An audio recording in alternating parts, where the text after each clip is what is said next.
C'est difficile parce que l'éruption de la violence est terrible.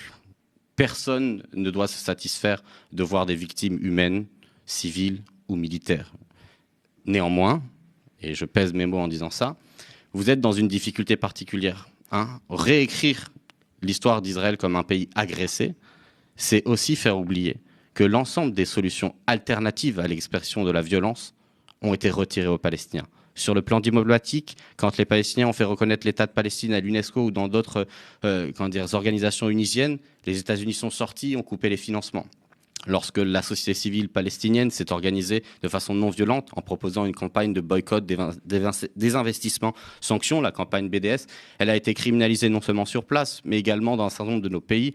Et la France a tenté de criminaliser et de condamner les militants de ce mouvement. Lorsque les rapports de force économiques, politiques, militaires sur place ne s'expriment que sous la forme d'un rouleau compresseur qui écrase un peuple qui est appelé à mourir en silence par la diplomatie occidentale, vous êtes dans une situation où, à mon avis, le rôle d'un pays qui se targue de défendre les droits de l'homme, ça n'est pas de réécrire la position de l'État colonial israélien en un État victime d'une agression, mais d'un État qui, poursuivant un projet colonial, s'oppose à des groupes armés qui agissent au nom du peuple palestinien. Et la question ensuite de savoir si le peuple palestinien les soutient ou non, etc., est une question que les Palestiniens trancheront et qui ne doit pas être tranchée de l'extérieur.